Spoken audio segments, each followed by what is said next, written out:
என்ன பூமாரி உள்ள வர்றதுக்கு இப்படி யோசிச்சுட்டு நிக்கிற? அது வந்துங்க, உங்களுக்கு ஆபீஸ்ல ஏதாவது வேலை இருக்கும்ல, நீங்க வேணா கிளம்புங்க. என்ன ஆச்சுன்னே தெரியல உனக்கு. ஏன் இப்படி பிஹேவ் பண்ணிட்டு இருக்க? பேக் எங்க அக்கால வச்சியா? வாசல்ல வச்சுட்டு வந்துட்டேன், நான் போய் எடுத்துட்டு வரேன். என்னாச்சு இவளுக்கு? ஏன் இப்படி நடந்துக்கிடுறா? ஒருவேளை அம்மாவுக்கு உடம்பு சரியில்லைங்கிறதுனால அவளுக்கு கொஞ்சம் ஒரு மாதிரியா இருக்கோ என்னமோ, அதான் இப்படி நடந்துக்கிட்டு இருக்கா. ஆன்ட்டி, அத்தை, எடுத்துடுங்க. என்ன பூமாரி உங்க அம்மாவை கூப்பிட்டே இருக்கேன், காணோம். உடம்பு சரியில்லைல, அதான் உள்ள ஏதாவது ரெஸ்ட் எடுத்துட்டு இருப்பாங்கன்னு நினைக்கிறேன். நீங்க வேணா கிளம்புங்க, ஒன்றும் பிரச்சனை இல்லை. இவ்வளவு தூரம் வந்துட்டு உங்க அம்மாவை பார்க்காம கிளம்புனா என்ன நினைப்பாங்க பூமாரி? அதெல்லாம் ஒன்றும் பிரச்சனை இல்லைங்க, அம்மாலாம் ஒன்றும் நினைக்க மாட்டாங்க. நீங்க கிளம்புங்க, நான் அம்மா கிட்ட சொல்லி காட்டுறேன். அட சும்மா இரு, உள்ள போய் உங்க அம்மாவை வேணா கூட்டிட்டு போ. ரெஸ்ட் எடுத்துட்டு இருப்பாங்கங்க, இல்லைன்னா தூங்கிட்டு இருப்பாங்க. அவங்கள போய் டிஸ்டர்ப் பண்ண சொல்லிட்டு இருக்கீங்க. அதெல்லாம் இந்த நேரத்துல யாரு தூங்கிட்டு இருப்பா? சும்மா தான் இருப்பாங்க, போய் கூட்டிட்டு வா போ. ஐயோ என்னாச்சுன்னு தெரியலையே, பூமாரி அக்கா இந்த டேட்ல வந்திருக்காங்க.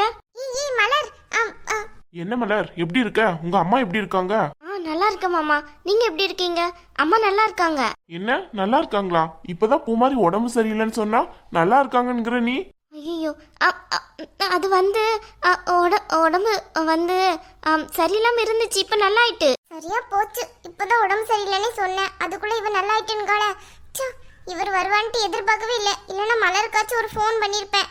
என்ன பூமாரி நீ உங்க அம்மாக்கு உடம்பு சரியில்லைங்கிற, உன் தங்கச்சி சரியாயிட்டுங்கிற, ஒன்னும் புரியலையா?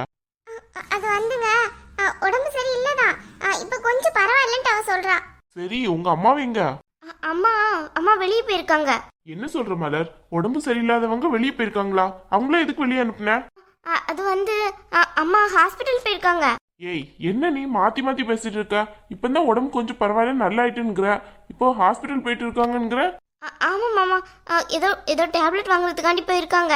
நீங்க உட்காருங்க. சாம், உங்க அம்மாவை பார்க்கலான்ட்டு வந்தேன். சரி ஓகே, இன்னொரு நாளைக்கு பூமாரியை பிக் பண்ண வரையில பாத்துக்கிடலாம். சரிங்க, அப்ப கிளம்புங்க. ரெண்டு பேரும் ஆளே சரியில்லை, எதையோ மறைக்கிற மாதிரி தோணுதே. சரி இந்த டயத்துல இவகிட்ட எதுவும் கேட்க வேணாம். அவங்க அம்மாக்கு ஏதோ உடம்பு சரியில்லைன்னு போய் தான் வந்திருக்கா, இல்லைன்னா வேற ஏதாவது பிரச்சனை இருக்கும். அவ தங்கச்சி பத்தின ஏதாவது பிரச்சனை கூட இருக்கலாம். தேவையில்லாம நம்ம எதுக்கு மூக்கு நுழைக்கணும்? சரி பூமாரி, அப்ப நீ இருந்துட்டு வா, நான் கிளம்புறேன். சரிங்க சரிங்க. வர மலர். சரி மாமா. எப்பவும் இருந்து டீ எல்லாம் குடிச்சிட்டு தான் போகணும்னு சொல்லுவா. இன்னைக்கு என்னன்னு தெரியல, உடனே சரிங்கிறான். அதுல இருந்தே தெரியுது ஏதோ பிரச்சனை இருக்கும்ட்டு.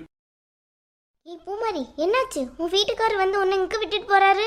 மலர், ஏய் பூமாரி, என்ன ஆச்சு? எதுக்கு இப்ப அழுதுகிட்டு இருக்க?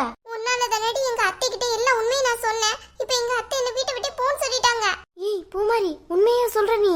ஆமா, பின்ன உன்கிட்ட என்ன நான் விளையாண்டு இருக்கனா? பின்ன எப்படிடி உன் வீட்டுக்காரர் இவ்வளவு ஜாலியா பேசிட்டு போறாரு? அதை ஏன் கேக்குற? அவருக்கு எந்த உண்மையும் தெரியாது, அதனாலதான் அவர் அப்படி பேசுறாரு. என்ன பூமாரி குழப்புற? உங்க அத்தைக்கு எல்லாம் உண்மையும் தெரியுங்கிற, உன் வீட்டுக்காரருக்கு தெரியாதுங்கிற, எப்படி? நடந்தது எல்லாத்தையும் சொல்றேன் கேளு.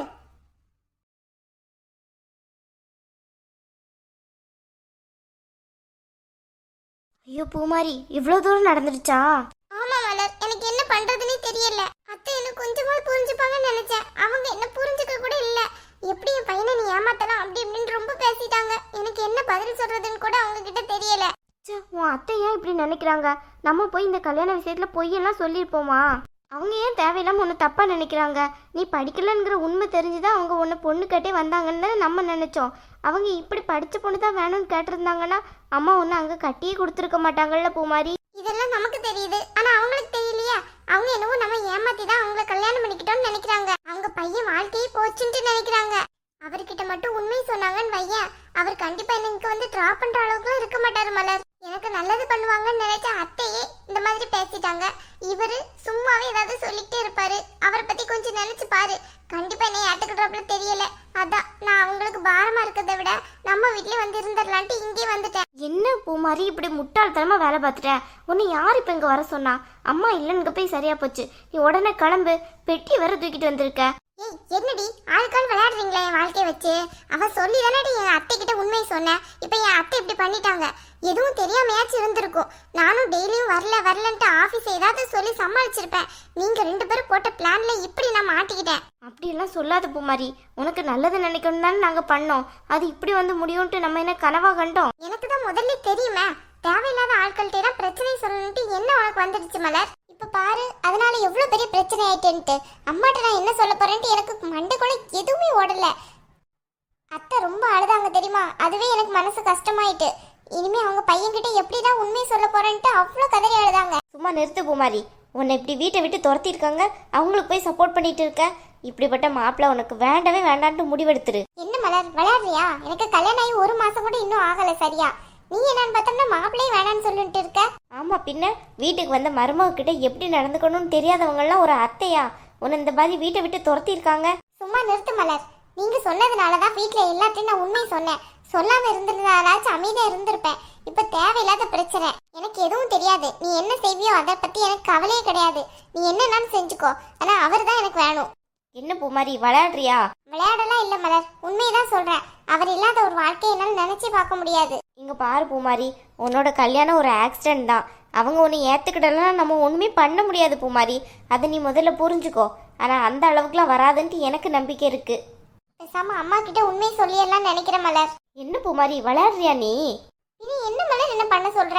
அம்மா கிட்ட உண்மையை சொன்னாலாச்சும் அம்மா என்ன எதுன்ட்டு பாப்பாங்க. இப்படி அம்மா கிட்ட மறைச்சிட்டு நான் எத்தனை நாளைக்கு இங்க இருக்க முடியும்? 2 நாள் இருக்கலாமா? இல்ல 3 நாளா? இல்ல 4 நாளா? சரி 10 நாள் இங்க இருக்கேன். அப்புறமா அம்மா வந்து என்கிட்ட கேட்க மாட்டாங்க நீ அந்த வீட்டுக்கு போலியான்ட்டு? அம்மா கிட்ட எதையும் சொல்ல வேணாம். இப்பதான் சண்முக பிரச்சனையிலேருந்து கொஞ்சம் கொஞ்சமா மாறிட்டு வர்றாங்க.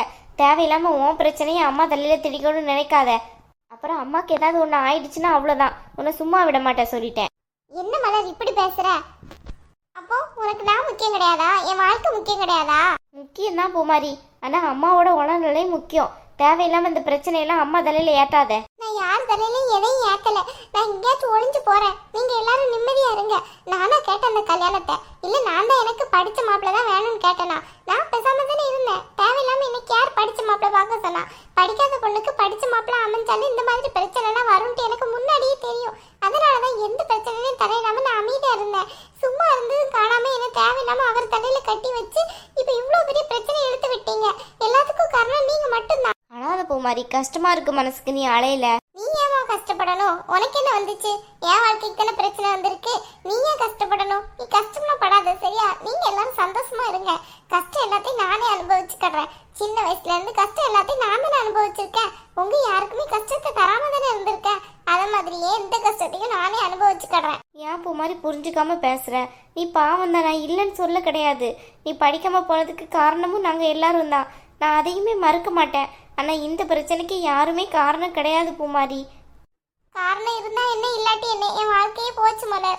அப்படியெல்லாம் நினைக்காத. எந்த பிரச்சனைக்கும் ஒரு முடிவு கண்டிப்பா இருக்கும். அதே மாதிரி உன்னோட இந்த பிரச்சனைக்கும் கண்டிப்பா முடிவு இருக்கும். நான் சொன்னபடி மட்டும் செய். அம்மா கிட்ட இப்போதைக்கு இந்த பிரச்சனையை பத்தி எதுவும் சொல்லாத. நம்மளே சால்வ் பண்ண பார்ப்போம்.